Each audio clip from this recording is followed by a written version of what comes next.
It is copyright-free music. It is provided by StreamYard, so Facebook and YouTube, you can lay off the hits because this is not copyright music. It's provided by StreamYard, supposedly copyright-free. So take it up with them. Don't talk to me. Anyway, Lynn Dorman, Southern Fried Paranormal. We're going to crank it up. Whenever you're watching this show, I hope you're having a good one, morning, noon, or night. I know this goes out a lot of into the StreamYard. Well, StreamYard puts it all out into the streaming universe and streams it to all kinds of podcast networks. So whatever time you picked to watch the show, we're glad you're here listening to us. Appreciate your time, and I hope we make it worthwhile for you. Tonight, we got a special guest, as usual. Stephanie Smith will be coming out here, and she will be talking about the Stanley Hotel and several other things that she's into, that she does, that I don't. So it's mostly going to be about her tonight. It's not going to be about me. I'm just here. I'm just pushing all night. And not because I'm lazy, but because when I know nothing about the subject being talked about, I want to sit back and listen and learn something instead of trying to be in my normal, let's teach a point here mode. I have a consummate professional tonight as a guest, is Stephanie Smith, excuse me. And see, I'm not a professional myself. Stephanie Smith, and she will be talking about subjects she wants to talk about, including the Stanley Hotel. So, all right, let's get this thing underway. Bones, go ahead and get our intro going.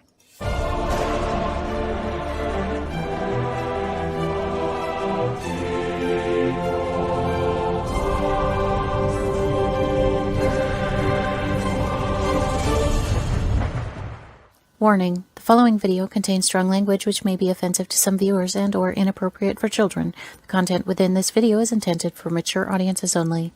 Southern Fried Paranormal with Len Dorman featuring Bones. Catch us on Spotify, iHeart, iTunes, Spreaker, Facebook, Stream, and everywhere else you catch your podcasts. And of course, WLFE-DB.com. Now, from the backwoods of southeast Arkansas, right beside the Bayou Bartholomew, the longest bayou on the planet, broadcasting from downtown metropolitan Cane Creek Township, here is your host, Len Dorman.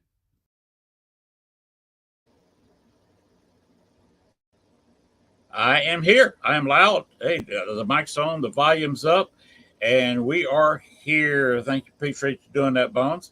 The internet's a little bit slow here tonight. The backwoods down here by Bayou Bartholomew. Then, we don't have the fastest internet because the nearest town is Star City, Arkansas.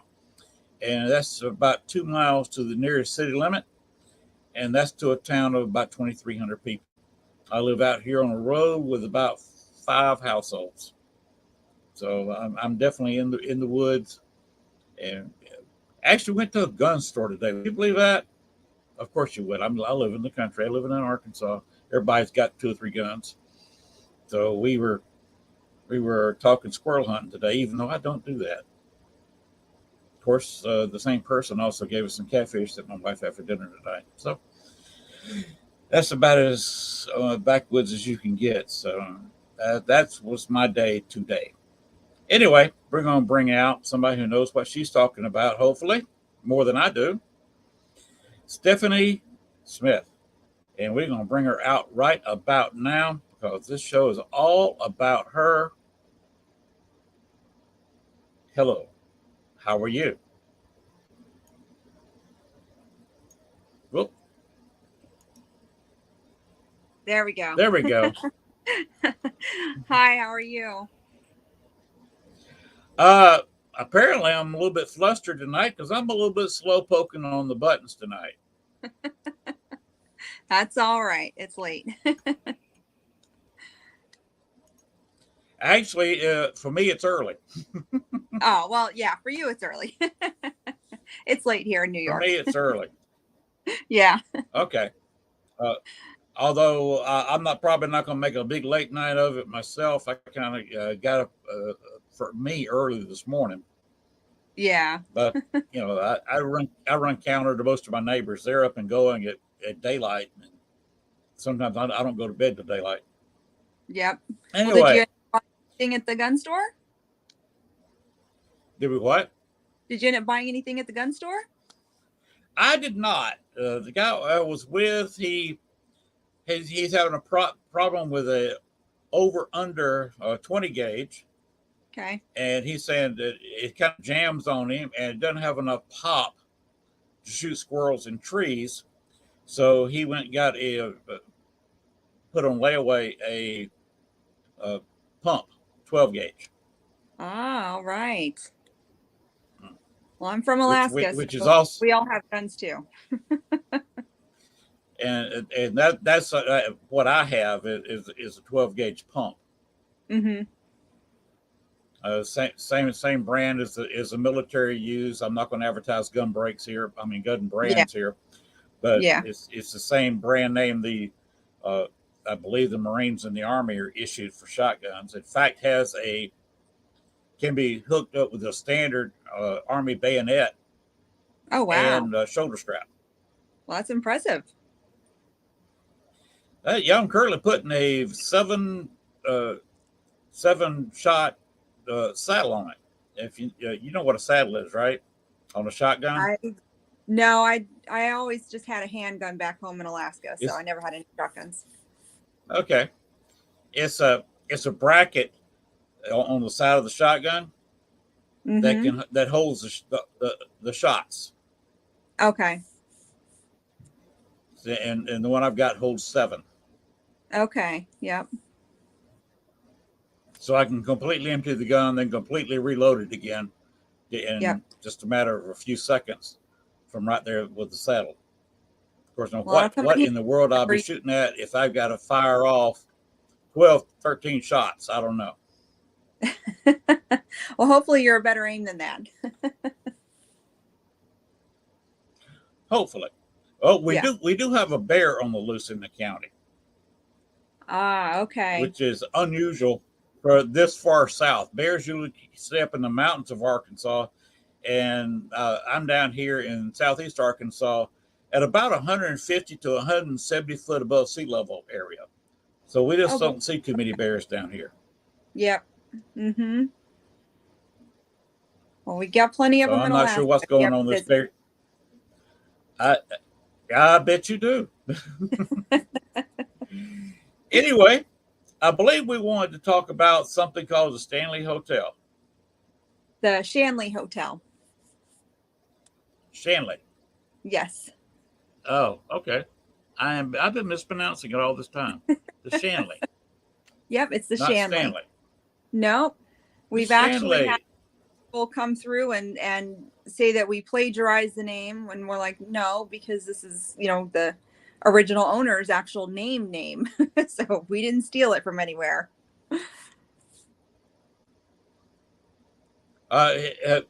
You watch She-Hulk? I do not. Okay. It's kind of a lawyer show in the Marvel universe. It's made as a comedy. She-Hulk was a comedy in the comic books. But they did touch on something. She is being sued now in last night's episode by someone who copyrighted her name. Oh, and now she's suing her, even though She-Hulk is her name. Yeah. The other people are suing her for copyright infringement because they went through the courts and got the name copyrighted, so they can sue her and get money. Oh my! Well, knock on wood, that hasn't happened to us. They're just very similar sounding. Well, if it's a family name. Yep. It absolutely is. Yep. All right. Let's start from the beginning about the Shanley. Okay. Got it right that time, didn't I? You did. Where is it? Where is it? What is it? And why are we talking about it?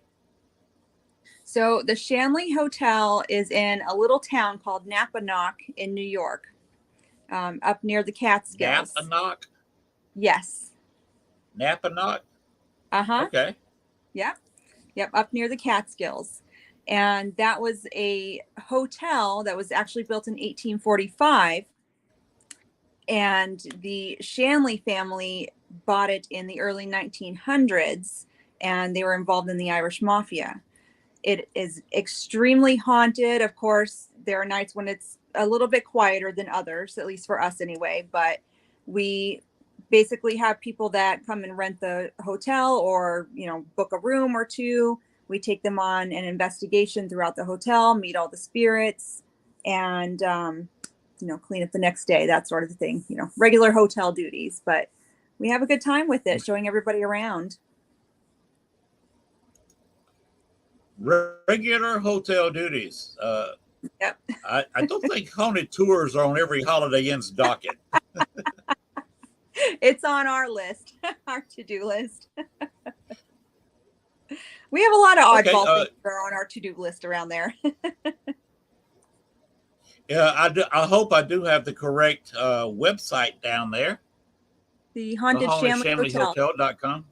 Yep, that's right. .com. Okay, Yep, so if anybody wants more information, or if you forget what we talk about in the show, go to that website and you can get basically anything anybody wants to know. Is that correct? Exactly. Some of our upcoming events and things like that are up there. And of course, if you want to book a room, or like I said, you could even book the entire hotel if you want to, and have a group of friends come, and it would just be you guys, so you can always email the website and ask questions that you have, that sort of thing too. We have a gift shop. And I believe I got you. You've got a gift shop? We do have a gift shop.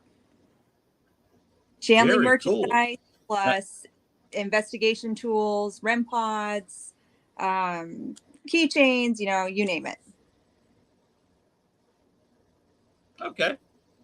You got to sell the merch. Exactly. There's even a keychain with morgue dirt. I have a morgue. So we scooped up some dirt from that area. And put it on a keychain. We sure did. Wow. What else are we I've going to do? also got your Facebook page. I've also got your Facebook page up here. Yep. So if people want to contact you and get some information or whatever, they can contact you, of course, on that Facebook page. Yes. I do psychic mediumship. I do oracle and tarot card readings, pendulum readings, things like that. So if people want to get a reading with me, they can contact me on my Facebook page and we'll set up a booking. Okay. I am not going to, I'm not rude. I'm not going to ask for a free reading just because you're on my show. Okay. What do? Do you use a normal tarot cards or use some kind of special deck? A lot of the card readers have their own decks or whatever. 20 different decks. And what I do is I usually go through and I pick 8 and I kind of do like a little Russian roulette with them. I just pick from each deck. And that's how I do my readings. Okay. All right. Of course, if I was in Alaska, I'd say you shoot your cards. You never know. Russian roulette, you shoot your cards. The odds are good, but the goods are odd. Right. Now, about the Shanley Hotel, you gave us the town. You care to give us the address so people can pop it into their GPS and come see you? Yep, it's 56 Main Street in Napanoch, New York. You're going to have to spell that name because I don't have a clue. Napanoch is Napanoch.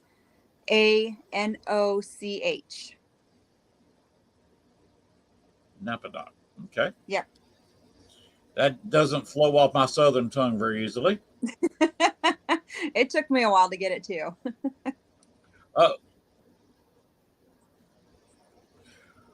What kind of hauntings do you have up there? Is it demonic? Is it friendly ghost? Is it hostile ghost?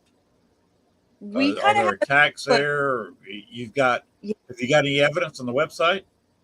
Absolutely. There's also a YouTube page for the Shanley Hotel, and there's a lot of great EVPs. Our hotel in particular is known for its EVPs that we get. They're phenomenal, especially if you have, the holy grail of EVP recorders, the DR60. Things that are caught on that are not caught on others. It's just, like I said, it's different. It's very different than any other location I've ever investigated in my entire life. So, yep, there's the YouTube channel that you can go to and look at the different evidence. We started doing a TikTok now as well. So if you find the Haunted Shanley Hotel on TikTok, there's a lot of different things on there. Plus the Facebook page. We have a very recent photograph that was actually taken by a guest who was a skeptic. And what she caught is a man, and everybody always thinks that the image is a reflection in the mirror, but that is not a mirror that he's standing in front of. It is actually a wooden plank that he's standing in front of. So if you go to the Facebook page and check that out, it's an amazing capture. We usually say with skeptics, if there's at least one thing that you cannot explain the next day, then we have done our job perfectly. And that is her one thing that she cannot explain. Okay. So but mainly you specialize in EVPs there. We do get a lot of really great EVPs. As far as the spirits go, there's literally all kinds. Most of them are pretty hospitable. They love interacting with guests, but we have happy, we have grumpy, we have sad and crying, we have children, we have a serial killer, we have a mafia hitman. We have like elementals and something that I call the creeper because we don't really know what he is. So we literally get all kinds. We have 4 portals in the hotel, so we never know what's going to be coming through there at any time as well. 4 portals. Okay. Yes. You have a very interesting location. Yes. It is on a ley line. So if anybody knows much about ley lines, basically like a line in the ground that it's on some sort of an electrical current. The hotel is on one, and it's actually connected with a lot of other well-known paranormal hotspots. So if you look up ley line maps, on Google, it's phenomenal how many there are and where they go and how they're connected. So it kind of makes sense. Do you have any Native American? Do you have any Native American spirits there? Because sometimes they tend to follow ley lines. Yes, we do. The entire area is very well known for the Native American presence that was there. There was a Native American slaughter nearby on the grounds. And so there have been a few actual Native American spirits that people have seen, including one that's standing kind of kitty corner from our hotel. The building kitty corner to us looks completely dilapidated. It's, not livable. And people have seen a Native American man standing there in loincloth, just looking over at the hotel. Wow. That's interesting. Yeah. That would be some great catches if you could get that. Now, yeah. What do you charge for people going in there, getting a room, and maybe getting a ghost hunt to go with the room? Well, if you do what's called a friends and family, which is where you book the entire hotel, you get up to 7 people. And like I said before, you get the entire hotel to yourselves, which was great during the pandemic, by the way. So depending on the day it is, because we run pretty much all week long, it's like $300-400 on the weekdays. And then of course it gets a little bit more expensive on the weekends because the weekends are obviously harder to come by. So, but if you just book a room, it's usually around $250 or $300.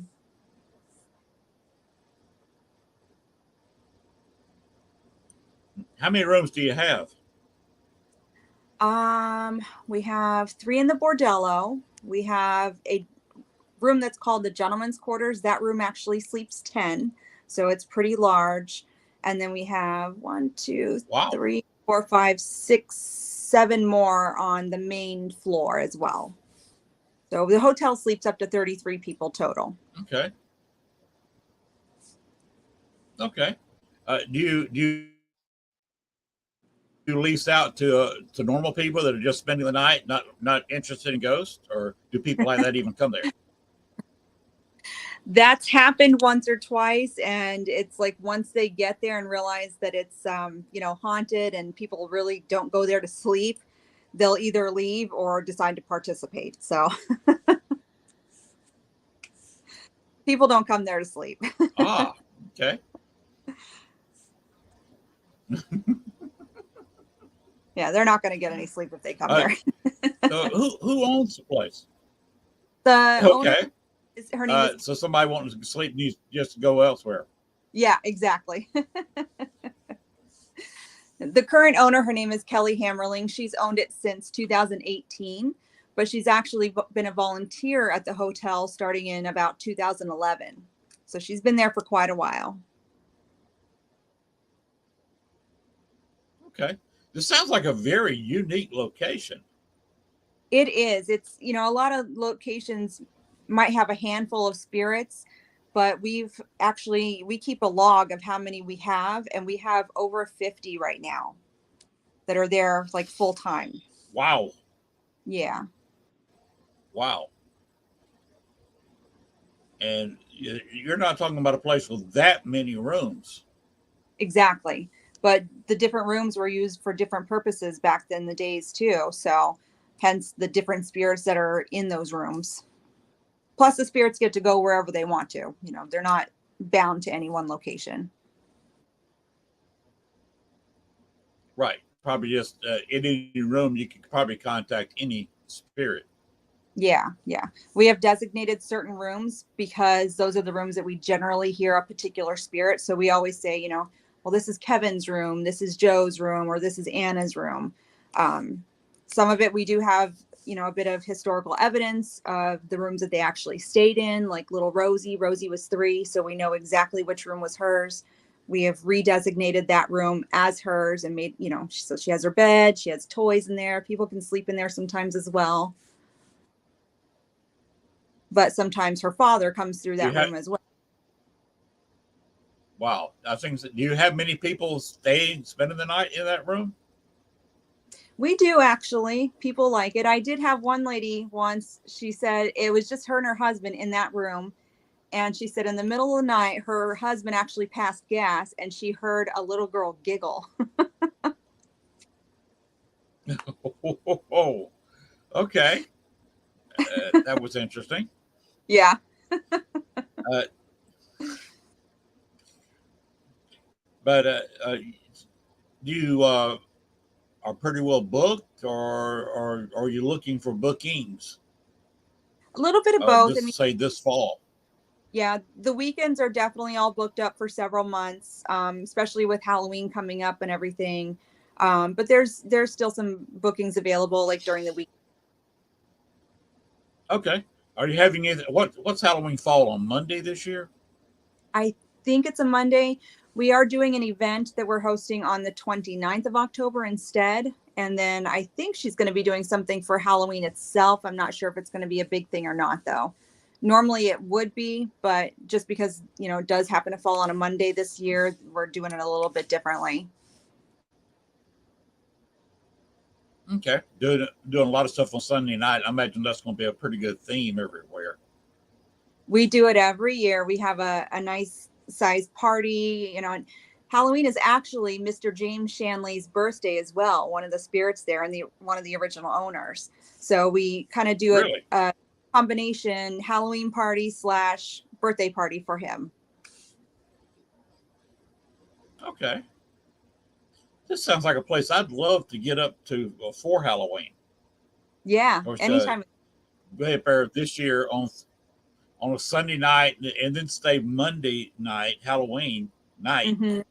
because I also recognize the November 1st, Day of the Dead, is a kind of continuation of Halloween. Yes, definitely. Yes. There is a bit of an uptick Because I believe the spirits are a little bit more active. Mm-hmm, absolutely. Yep. That seems to be the norm. Yes. Trying to think of anything else we need to cover. We got the location. We've got a little bit of the pricing. Of course, you've got probably various prices depending on how big the paranormal group is and which rooms they want to stay in. Yeah, obviously, if they come in and they book, you know, say the gentleman's quarters, that room sleeps 10, like I said. So obviously, that room's going to be a bit more expensive because it's huge. So But again, Well, if yeah, they book it, where you're splitting it several different ways. exactly, you get enough people, you split the cost, it brings the cost down for a single person. Yeah, if you got a team of even 5 or 6 and don't take up every bed in that room, maybe worth it to get that big room where Yep. and just use it kind of as a control center, and that's where you're staying at. Yes. Now, if somebody did that, would they be allowed access to the other rooms at least to go through them? It depends. If they book it as a friends and family and just happen to want to sleep in the gentleman's quarters, they can check out all the other rooms. But if the other rooms are booked, they won't be able to get into those rooms, to the guest rooms. We usually Of course not. We usually keep our bordello area open so that people can investigate. There is a little sitting area in there, but we have little Rosie's room and Anna and Maddie, who are both two ladies of the evening. And so, like I said, we want people to be able to investigate there, usually until like 12:30 or 1. So if anybody books those rooms, we ask them just to, hey, leave it open so that people can investigate until that time. Okay. I remember I was once at a haunted hotel in Illinois, and the most haunted room was booked for that night. We were doing a paranormal event there, but it was booked by not a people associated or with us. Yeah.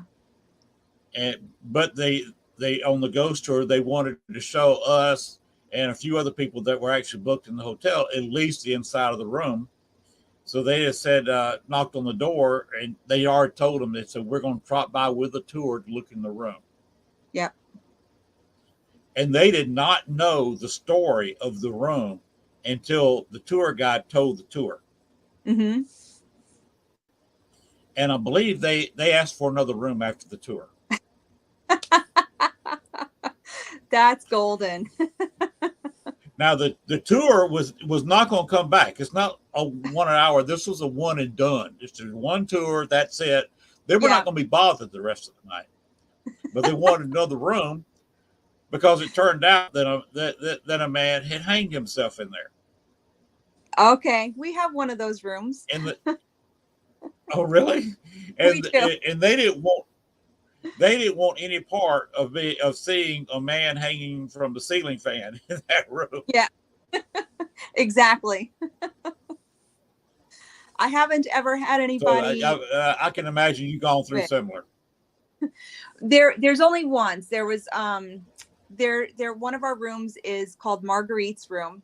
There was a lady named Marguerite. We believe she might have been a housemaid, and she was murdered at some point. We're not even sure what year, honestly, yet. But twice people have been pulled out of the bed, like by their feet. And so there are some people that walk in that room. They're like, nope, not staying in here. And they have to walk right back out.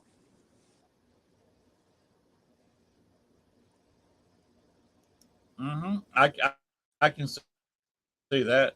I would want nothing to do with the little girl's room. She would not want to go near it. Yeah. Mainly because it's my wife, I guess to children, looks like the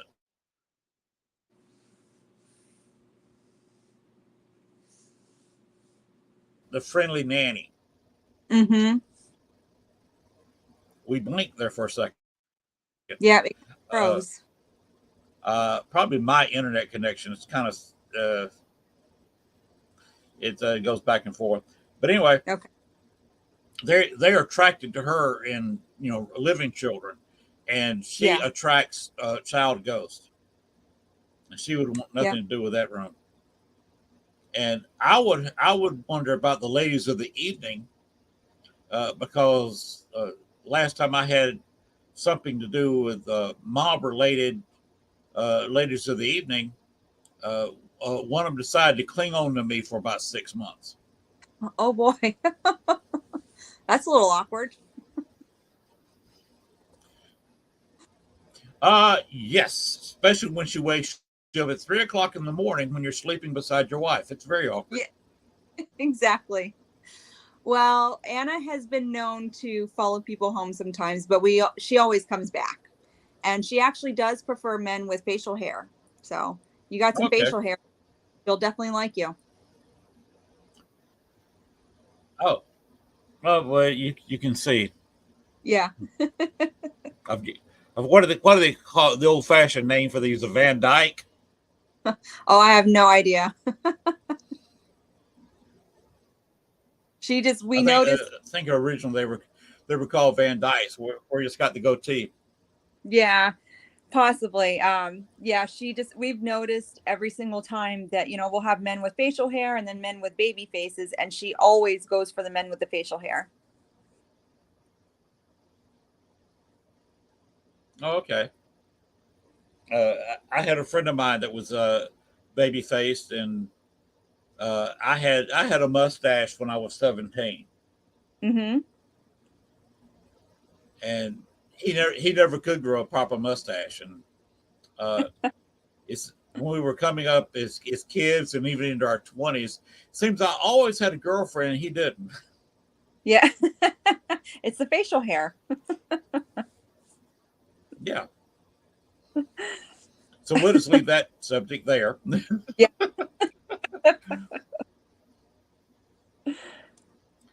uh, what else does it? Do you have a restaurant there or some nearby? If somebody stayed there for a day or two, where they can go eat, or Yeah. do you have a There, bar or?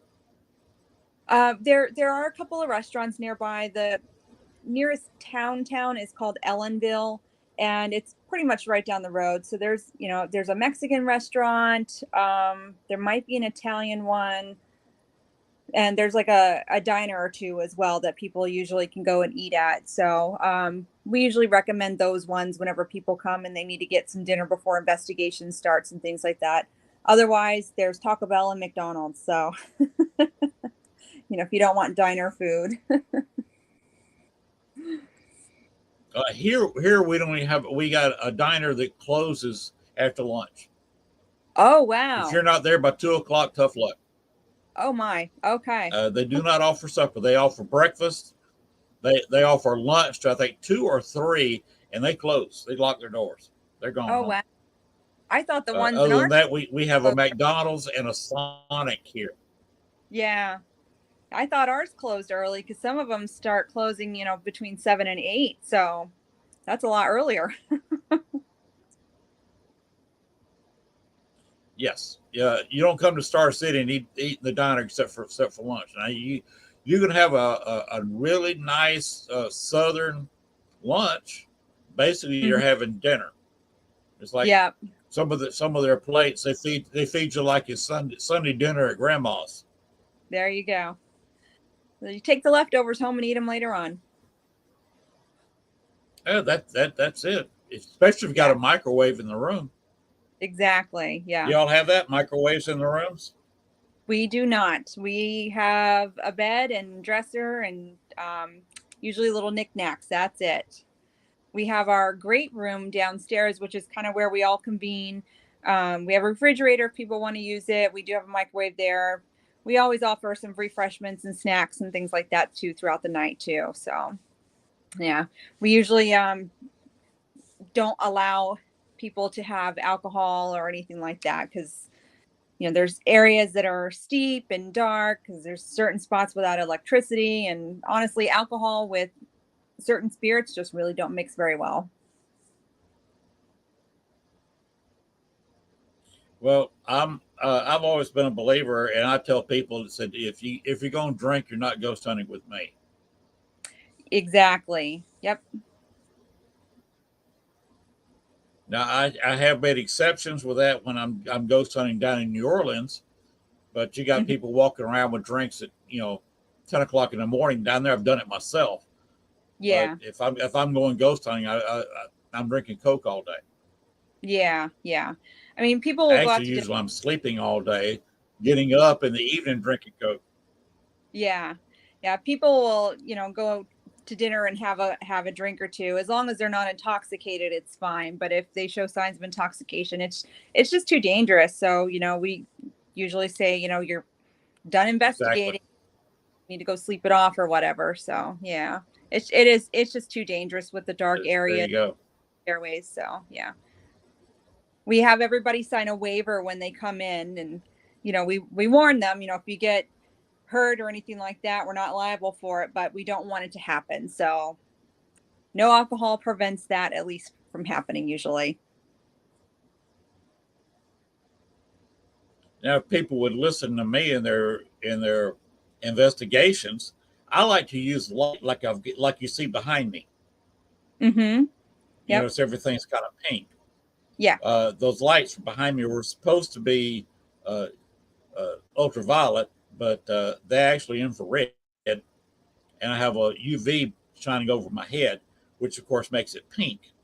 Yeah. Because apparently this cam that I got for the show picks up a lot of infrared light and picks up a little bit of UV light.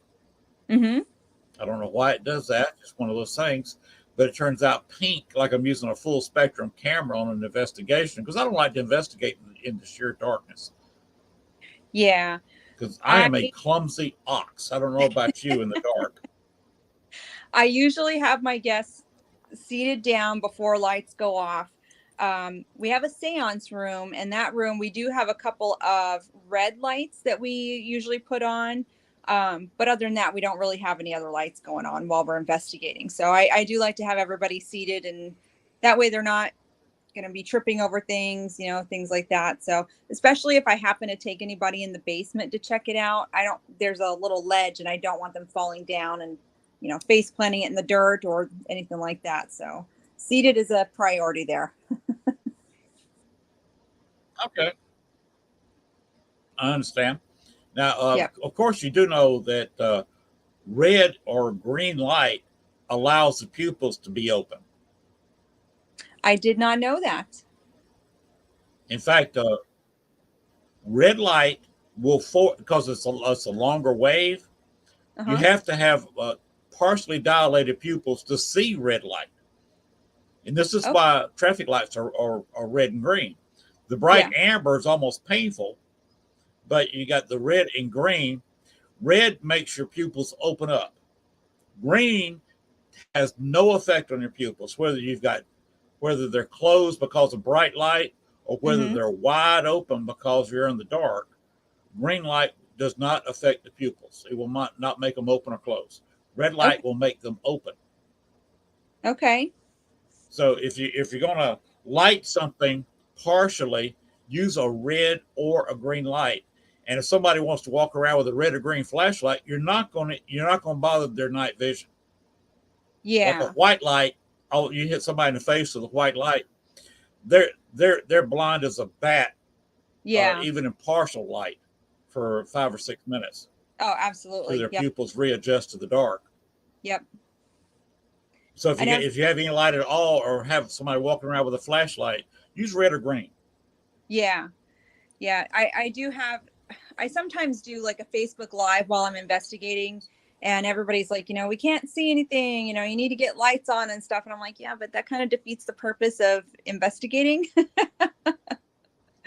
So I don't have all the, super fancy lights and things like that. Maybe one day, but not right now. I don't really have the need for them. So, ghost hunters do it in the dark, right? Right. Mm-hmm. Exactly. Yep. So I'm pretty authentic. Or a red light district. Yeah, exactly. That's what the bordello's for. Or at least back in the day it was. Well, I've done quite a bit of ghost hunting in New Orleans. So yes, it was all red light district down there. Yep. And of course, I lived in Chicago for a while, and a lot of what they called out west, the soiled doves. I haven't heard that.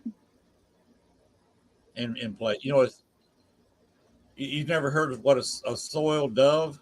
Nope, I haven't heard. Out west, Wild West expression. That's the lady of the evening across. Oh, okay. Yeah, we always call them ladies of the evening, because if you call them anything else, they get really upset. Yeah, if you call them a soiled dove, the one that might not know what it is, because it's kind of a out west. You got to get west of the Mississippi to hear that term. Yeah. Yeah. or at least in Chicago, and that's not used very often up there. Usually it's ladies of the evening, Mm-hmm. or just flat out prostitutes, or whatever. Yeah. Yeah. But they prefer ladies of the evening. So okay, Yeah. Yep. They sure that's do. that's good to know, because you don't want to go in there insulting anybody, and you sure don't want to insult a lady of the evening, because she can get pretty mean, and if she can see you and you can't see her, advantage her. Exactly. And our ladies are pretty feisty. So, There you go. And you yeah. got to sleep sometime, even if Yes. you're up all night and you try to sleep at 2 o'clock in the afternoon. You're trying to catch a few Z's. Uh, One of them can snatch the covers off of you. Yes, absolutely can. That's actually one of our main rules that we start off with when we go over, ghost hunting 101, things like that, or even just the house rules is please come into the hotel with respect. These spirits have all types of different personalities, but regardless of what their personality is, they were here first. This was their home first. We are the guests, basically. And for, the owner Kelly and like myself and our other worker Tracy, they've become our second family and we love them. We always say it's a dysfunctional family between all of us, but they are family regardless. And so we just ask that everybody have the utmost respect for them. Usually ladies such as myself and other women that come will get called all kinds of names because that's how it was back in those days. But we don't call them names back. We Yes. don't make them the butt of the joke. We don't taunt anything like that. I've got a serial killer up there that, he's like, get the F out. And I'm like, push that REM pod first, but that's about as far as I will push him, you know? So we definitely want to have respect for the spirits there. Okay. Uh, Anything else you got to say about that before we move on? Well, let's see. There's one of them that I do try to get like mafia Oh, related questions out there for them. Um, but I have one in particular that they don't answer for me, or at least this spirit doesn't answer my questions. And I call him my boyfriend. He's the mafia hitman. His name is Joe. Now, I don't know if it's because I'm the wow. girlfriend or what, but he will not answer any of my questions. So usually when I have guests up in his room, I'm like, you might wait until I'm gone for the night to actually ask him certain questions on what his job was or things like that, or how many people he killed, because he will not answer those questions with me in that room at all.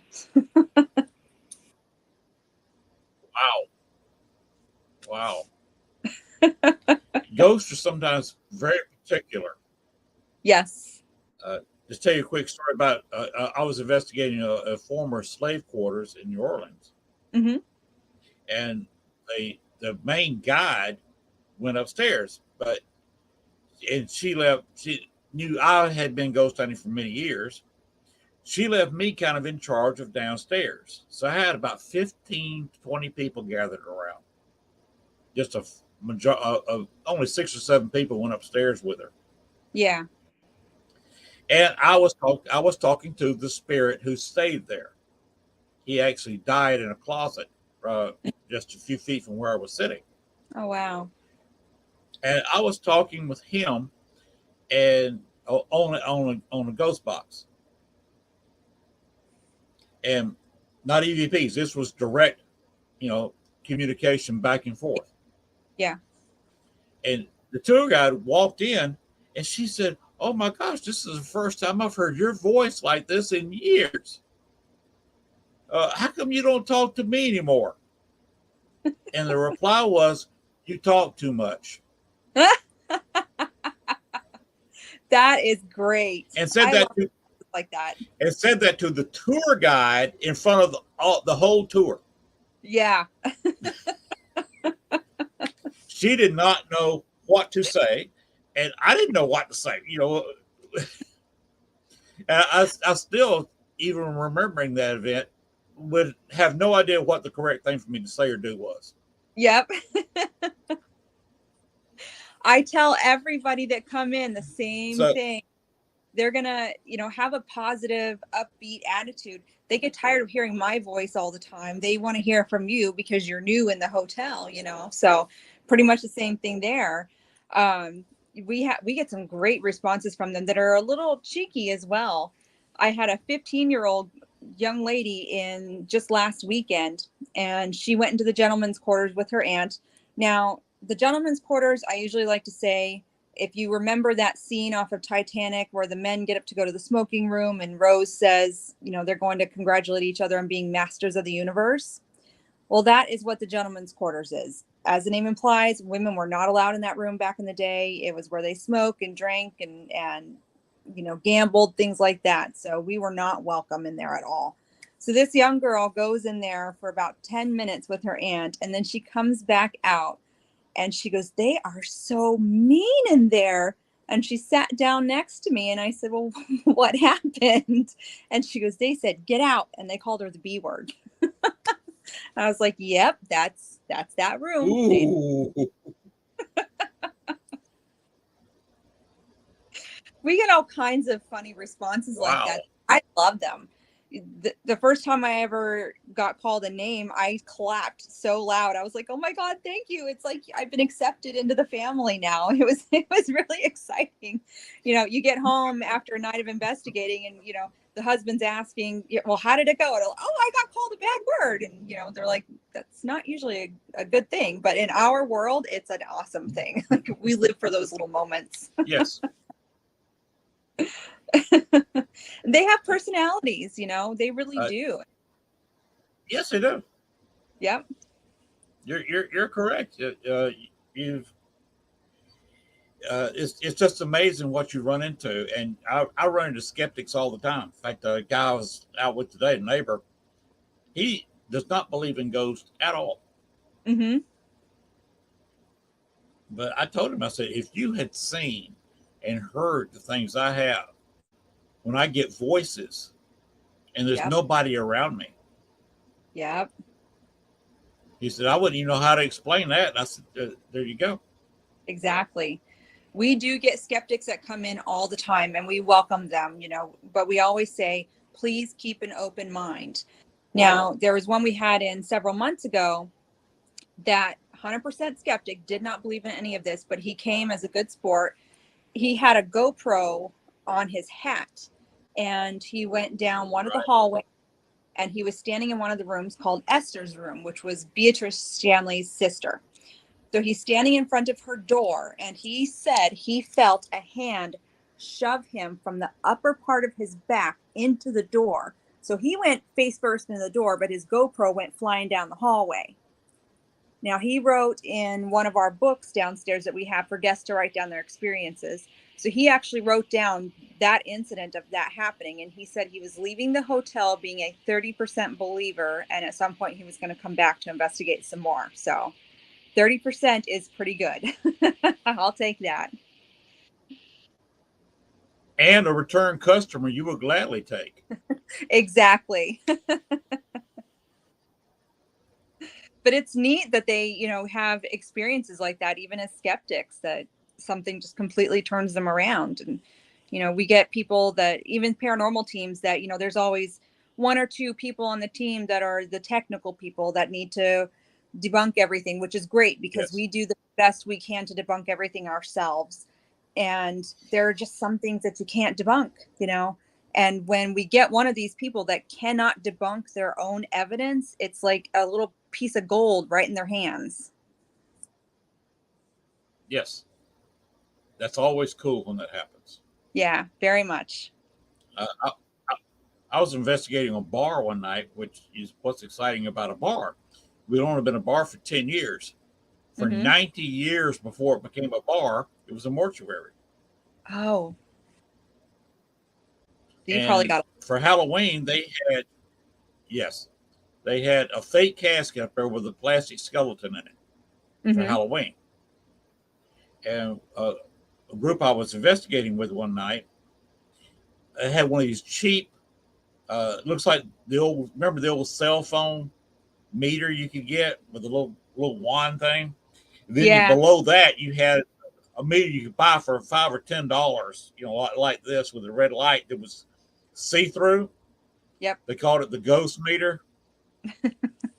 There, it's cheaper meters you could get, Yeah. and you don't get that much with those.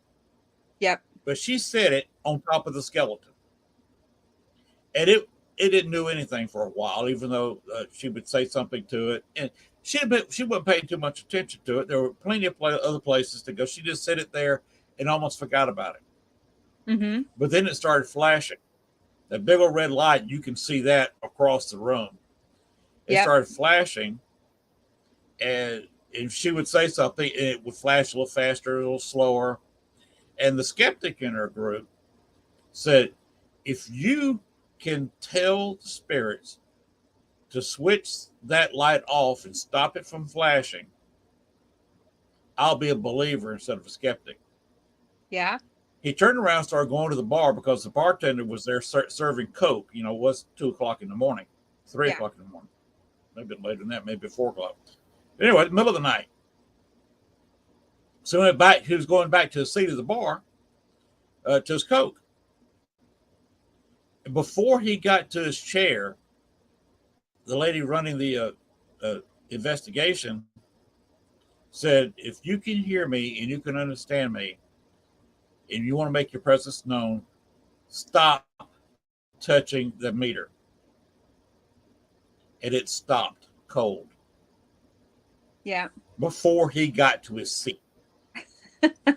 He turned around with his mouth wide open, a shocked look on his face.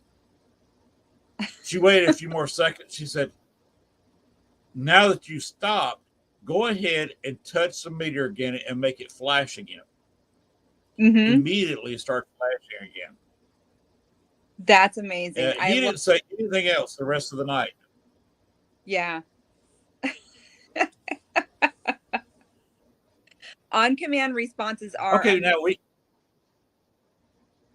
they are. And I've done that before with lights at several locations. Ask them to turn on a light and turn off a light several times in a row. After about 3 times, it gets a little low. I said, just do with the light what you want to. Just play with it. Yep. And a lot of times they'll play with it, make it flash on and off real quick or something. Yep. But that's always fun when you get to somebody and I always thank them. I said, thank you for cutting off the light. Can you step away from the light and let it come back on? Mm-hmm. Blank, it comes back on, and I'll thank them again. Yep. Because that's pretty well proof positive. You do it 2 or 3 times in a row. Yep. That's amazing stuff. Yep, it sure is. We use a little flashlight, Aglite flashlights, and have them shut those off and turn them on sometimes too. Sometimes I don't like the flashlights because they can arc. Yes. We do our best to kind of time them as well to make sure that it's not something that's, because they're affected by hot and cold too. And so we like to time them to make sure that it is actually like on our command and not, something in the air or whatever.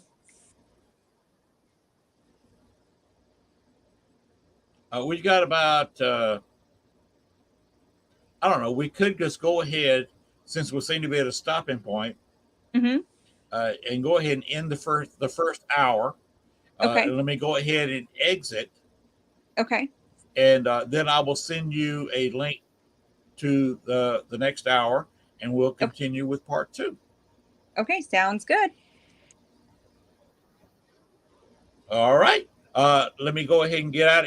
Go ahead and take you out of here. I'll see you back in a few minutes. Stephanie Smith will return for part 2, and we'll be on in just a few minutes. So we'll say goodbye to you now, and we'll see you on the other side. All right.